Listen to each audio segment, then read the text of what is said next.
podcast and founder and head of AIM Leadership. And I'm thrilled to be here with my colleague, Candace Elizabeth. And we really want to dive into living real, exploring what does that look like and what does that mean. And with that in mind, I'm just going to start off saying I am in my happy place up in New Hampshire, and there's a tinge of winter in the air. So I apologize for the casual attire, but that's what living real is. It's being in places you love, doing work you love with people you really enjoy. So welcome to today's LinkedIn Live. Candace, do you want to Yeah, say hello too? yeah. Hi, everyone. Yeah, we're super excited to really dive into these series of LinkedIn Lives and eventually host other people coming in to really talk about their lived experience in living real. And I know Camille's going to talk about a little bit of personal transformation today that she's even seen from this work. And Yeah. today we're primarily going to tackle living real with the self and what it is in concept to that personal relationship. So, Camille, what does it mean in that context of thinking about the self? What does living real look like in that? Yeah. I wanted to start with a quick story. I hosted a couple different events this weekend, and we're really dialing into is that people are craving connection, and they're craving connection in a way that they can step up and share themselves, their full selves. And this was kind of a crazy weekend. I had met this woman in March in Mexico, and she has this passion, like deep, soulful passion for teaching a practice she calls pine. And it's really about pine trees and this idea that we all have a connection into the earth and that we want to stand with other folks. And so, on a little bit of a lark, I said, "Come on up. You should teach it up in my like happy place in New Hampshire, what's surrounded by pine trees. What better place?" And she said yes. And I had this moment of panic when she arrived on Wednesday, thinking like, "Oh my goodness, I don't really know this woman, and she's going to be here for 6 days, and like my kids don't have any camps. Like, what is that going to look like?" And Candace, it was surreal. It was profound. We did a practice in Cambridge and we did a practice up here.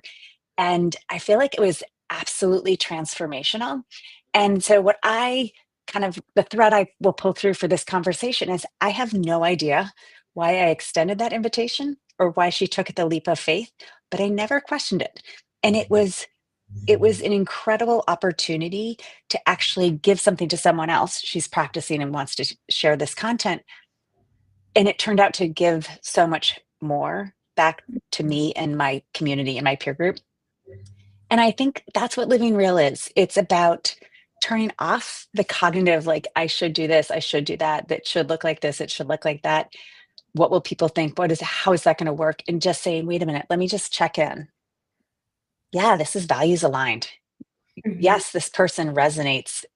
Yes, I'm just going to trust the process. And so when we think about living real for the self, I think the gateway that we wanted to really explore today is this idea of how is it we turn ourselves inward? How is it that we create space where we can actually start to listen inward to who we are and what's being called forth from us? Yeah. And I really think that part of it is just that it's really difficult for people. And one of the questions that I want to ask you is, why is it so difficult for people to lean in and have that closeness with themselves in your experience? Yes. So I'm right now, for folks who are just getting to know me, I'm in this house that I'm the fourth generation in the house, which is absolutely lovely. And I'm constantly reminded of the excavation that it is to be the version of me who I am today in this house with all this history and all these layers. And I think we have so many shoulds that are put on us in general, but then particularly when we go back to our families of origins and our stories about what that looks like. And um, even with a deep practice and even with a deep passion, we can still get caught in these stories. And I'll make a specific example. There's an old tradition up here that is beloved, and it's called hymn sing. And so on Sunday evenings, people kind of come out of the woods and we convene in this old blacksmith shed. I mean, it is Norman Rockwell, like out of this world, magnificent. If you play an instrument, you bring it. There's these benches that are like almost like pews, but they're all varied and mixed with their own personality. And we literally sing hymns for about 45 minutes. There's a prayer, and then you disappear into the woods and off. And it's all generations. It's been going on for 8 generations, this family that hosts it. And so we got there early. My kids get really excited about it. And the gentleman who's, I think, the 6th generation, um, uh, Will said something to me like, "Hey, um, a mutual friend of ours had been visiting last weekend. He was preaching on Church Island, and he said, I was really sad that we missed you on Sunday."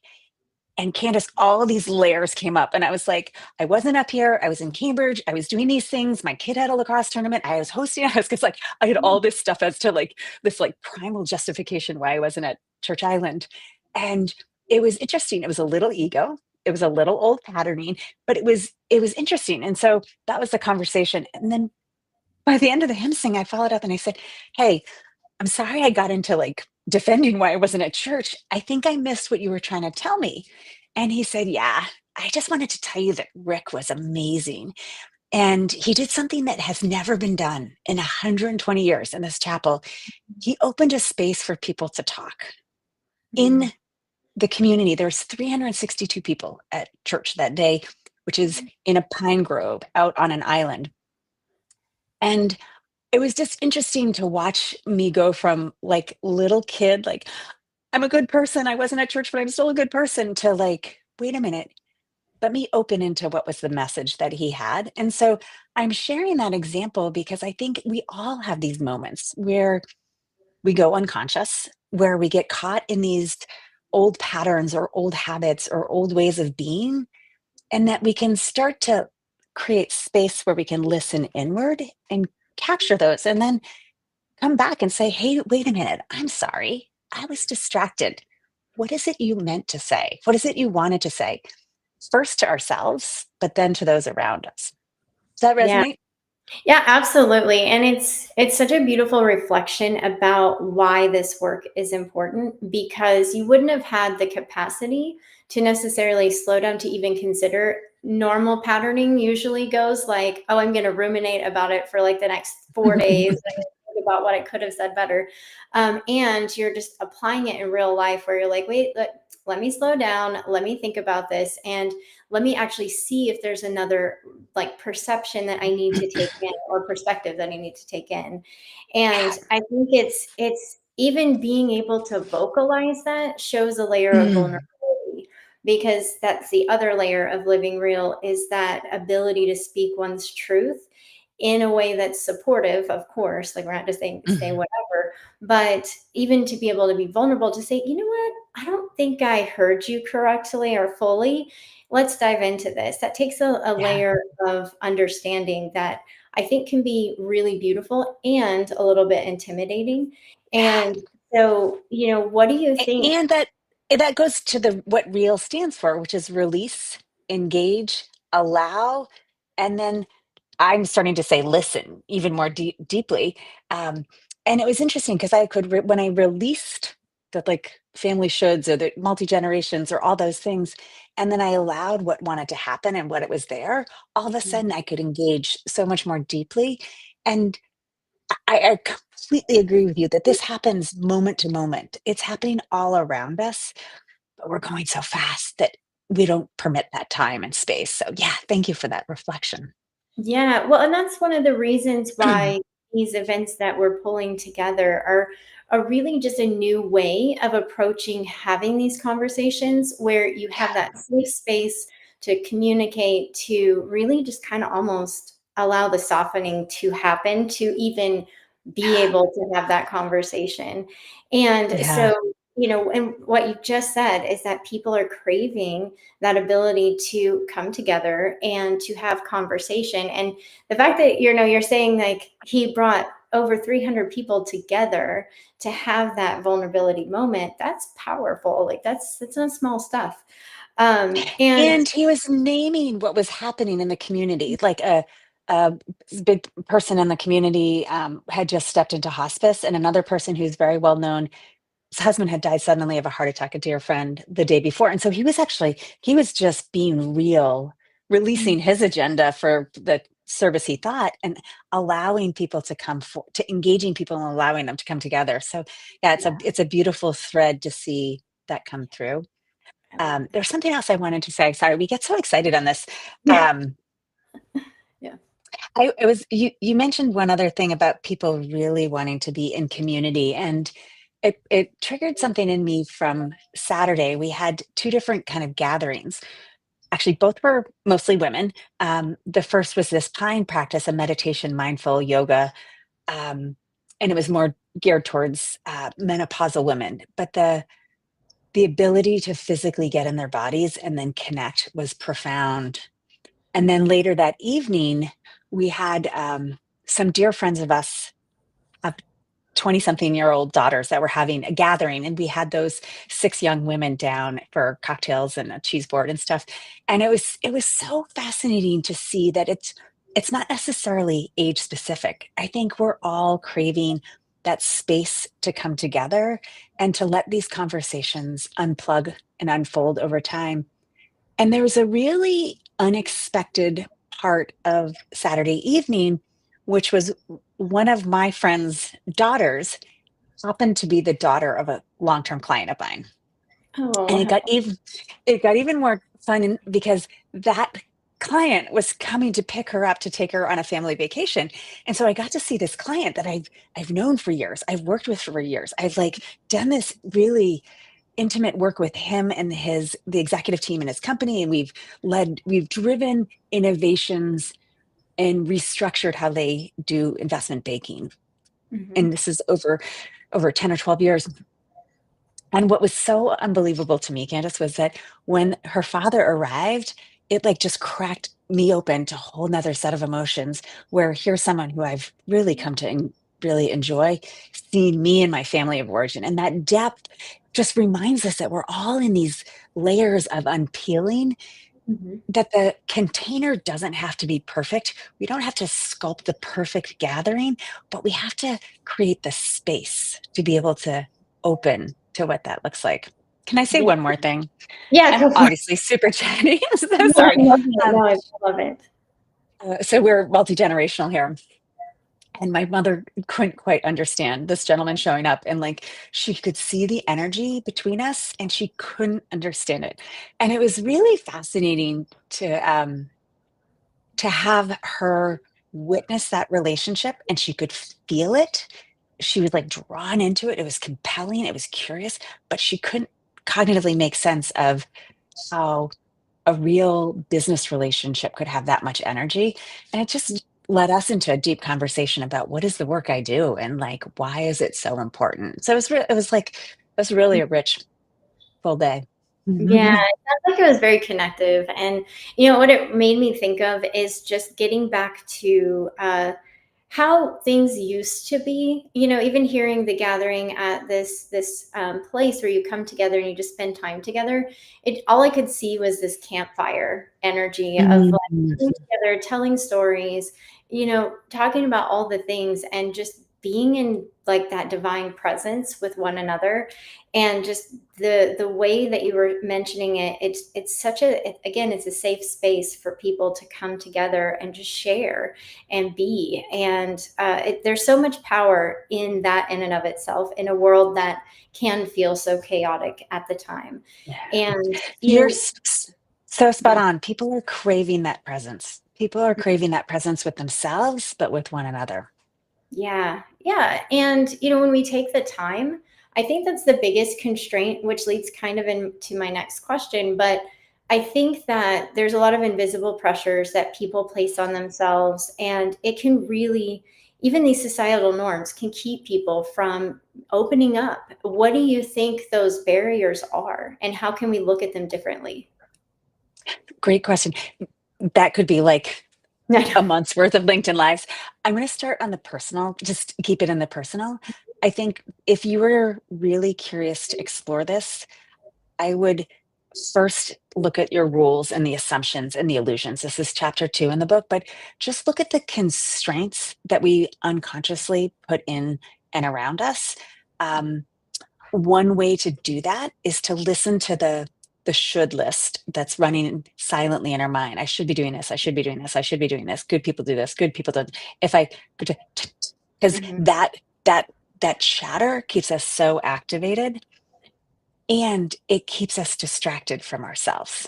So by looking at the shoulds and quieting that for a moment, it actually opens this portal to listen to ourselves, which is what you said we all crave, which is more presence. Mhm. Yeah. Well, and do you see that this is even different between men and women when it comes to the relationship with the self? Mm, I do think it's different. And I think part of that is societal pressures and societal expectations, like women should do this, good women do that, blah, blah, blah, blah, blah.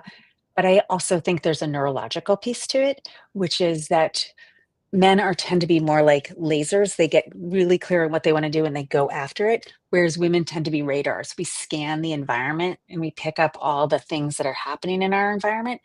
And so if the environment's not well, or if there's more rules or more structure, it's harder, I think, for women to create that space to Mhm. to kind of move aside the chatter to listen in. If women who are listening, we have the gift of girlfriends, we have the gift of female relationships. And when we can't do that for ourselves, it's often easier for us to find that in those around us. So there's layers to, there is a gender difference, I think. And it starts with permission, awareness, Yeah. listening. Yeah. Thank you. Well, That's yeah, I think, for anybody that's really struggling to understand how they can begin to listen more to themselves, what would be a good takeaway that you hope that they can gather from today? um I think the the part I would love is turning down the volume, turning down the chatter of the self-talk so you can turn up the volume of where your heart's desire is, what it is that you're listening to.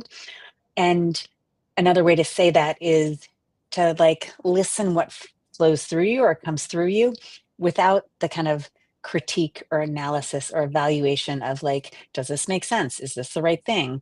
Who else is coming? What else does this like we can move into that place so quickly and so fast. Again, I use the example of Margaret almost catching myself as I extended the invitation, thinking, "Oh gosh, I hope not sure I want her to say yes." And then she said yes. And then I was like, oh goodness, right? The logical chatter brain can really close down these things of possibility. So if you're listening, what does this mean in practice? It means finding some silence, finding some nature, moving away from your computer.